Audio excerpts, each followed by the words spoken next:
나이는 어렸지만 늘 부모의 생일을 챙기는 착한 아들이었습니다.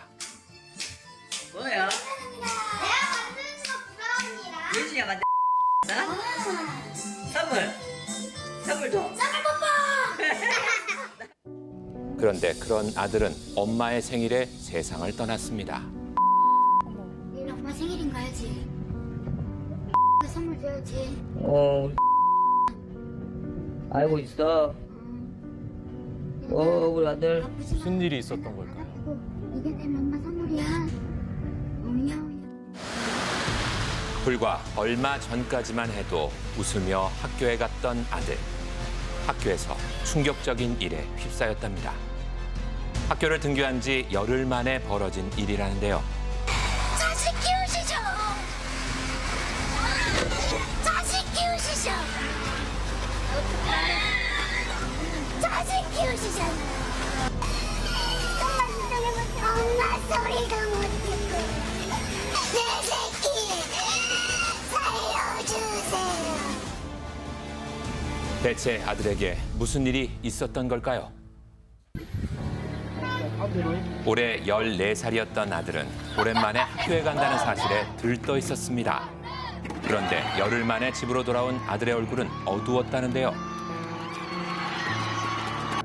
12일 날 저희 아들이 와가지고 안대를 사달라고 하더라고요. 안대. 이 눈으로 계속 그 과정을 보고 있었다는 거죠. 저희 아들, 피해자 아들 방에서 성적 행위를 하거나 이런 안 좋은 상황을 보였다고 그렇게 말을 하더라고요. 아들의 말은 도무지 믿기질 않았습니다. 동급생들에게 성폭력을 당했다는 겁니다.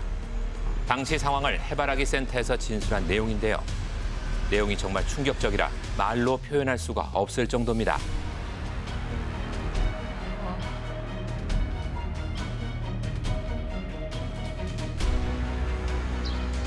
아들이 성폭력을 당했다고 지목한 가해자는 기숙사 생활을 함께한 동급생 4명이었습니다. 이 사실을 바로 학교 측에 알렸는데요.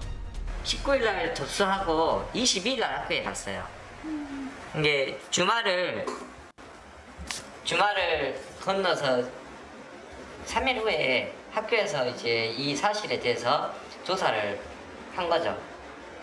그리고 나서 이제 가해자하고 피해자가 분리 조치가 안 된 상황에 대해서 저희가 이제 학교 측에 항의를 했는데 긴급 조치 2호를 내리더라고요. 학교에 알린 건 지난 6월 19일 금요일. 그런데 주말에는 조사가 어렵다는 이유로 학교 측에서 신속한 조사가 이루어지지 않자 항의했다고 합니다. 네, 처음 해봐서 진술을 시작한 거죠. 지금 제가 경찰서에 알아보니까요, 어머니. 네. 오늘도 바로 조사가 가능하다고 하세요. 근데 그런 거를 어떻게 알아보지도 않고 교육청에서 지시한 대로 네네. 그것대로 그렇게 진행해서 월요일까지 가게 한 거죠, 그러면? 그때는 이제 아이들이 다 귀가한 상태여가지고 저희가 이제 그때가 귀가를 했더라도 불러야 되지 않나요, 걔네들을? 그러게요. 귀가를 했더라도 불러주는 게 피해자를 위한 우선순위 아닌가요? 그리고 신고한 지 일주일이 지나서야 등교 정지 처분이 내려졌습니다. 그런데 4명 중 1명은 제외됐다는데요. 그 소식을 들은 아들은 잠을 설쳤답니다. 그때 6월 30일 날 새벽 6시쯤에 잠이 들었어요, 6시에.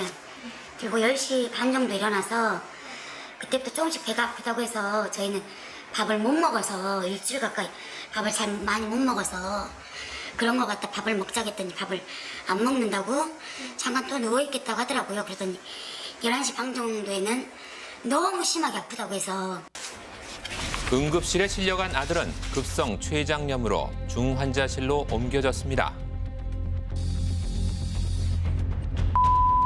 내일 엄마 생일인 거 알지? 엄마 선물 줘야지. 알고 있어. 우리 아들. 아프지 마. 안 아프고 이게 내 엄마 선물이야. 오야. 결국 엄마의 생일 저녁에 잡았던 손을 놓고 말았습니다. 새로 사준 학용품이 유품이 되어버릴 줄 부모는 꿈에도 몰랐습니다. 할머니가 사준 가방 제대로 아버지도 못하고 갔어요. 자식을 먼저 떠나보낸 엄마의 마음은 비통합니다. 아들이 죽고 난 후 사건은 어떻게 진행되고 있는 걸까? 이제 성추행 관련된 신고가 접수가 돼서 네.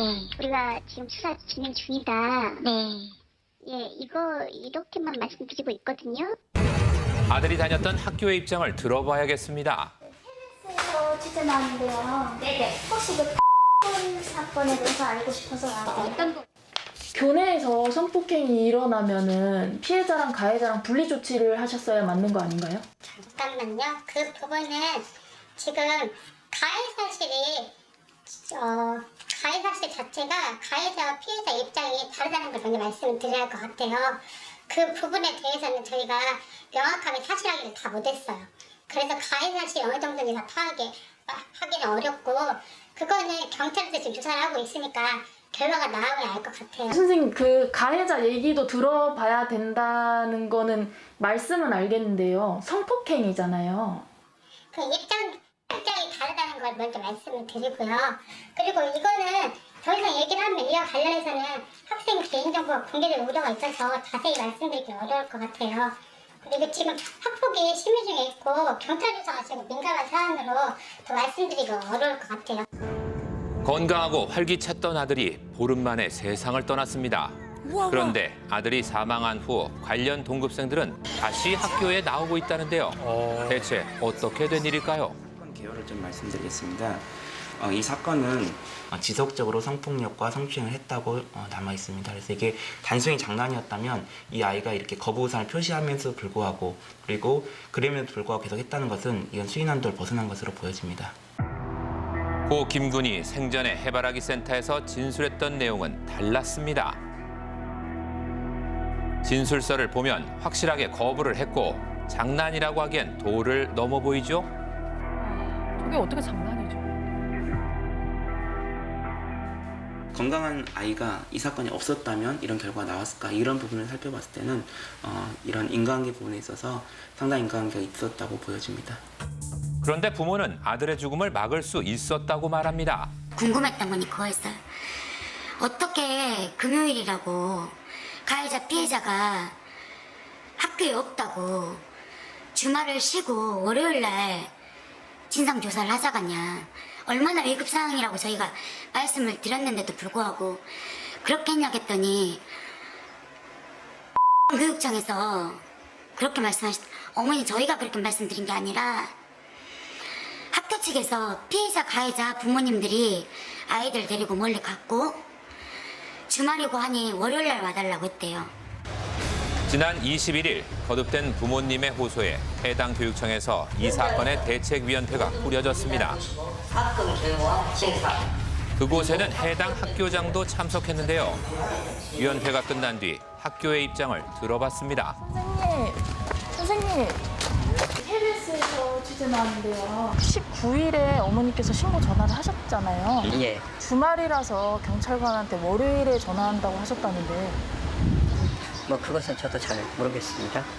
금요일 날 전화를 받았었을 때는 월요일 날이 됐었을 때 1학년 전수조사를 합격하는 것 같이 해서 이렇게 하려고 했었거든요. 그러니까 신고 전화를 금요일에 받았는데 왜 금요일 당일에 하지 않았냐 그걸 여쭤보는 거예요. 어떤 그 학생에 대해서 조사를 피해 학생이든 가해 학생이든요.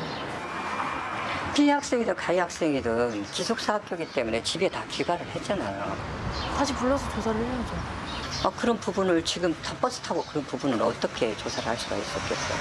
그러면 월요일에 조사하신다고 한 거는 경찰관한테 그리고 뭐라고 그- 말씀하신 거예요? 그것은 저도 잘 파악이 안 되고 있습니다. 제가 너무 지금 힘들거든요. 선생님. 예, 저 죄송하지만 그때는 누가 더 힘든 거죠? 인터뷰를 거부하고 자리를 떠난 학교장. 아들의 죽음은 대체 누가 책임지는 걸까요? 엄마는 거리로 나섰습니다. 살려주십시오! 널리 살려주십시오! 싹싹 빌어도 부족할 따름입니다. 교육감님, 이제서야 이 앞에 나오신다고요. 자식 키우시죠. 자식 키우시죠. 엄마 소리 안 나죠. 뭘 듣고 제 생일날 아들을 하늘에 보냈다고요. 살려주세요. 마르지 않는 눈물을 멈출 수 있는 건 철저한 수사뿐. 배운 거 있어, 엄마 내가.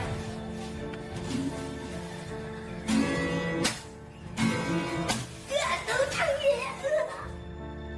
부디 고 김군이 하늘에서는 편안하길 바랍니다.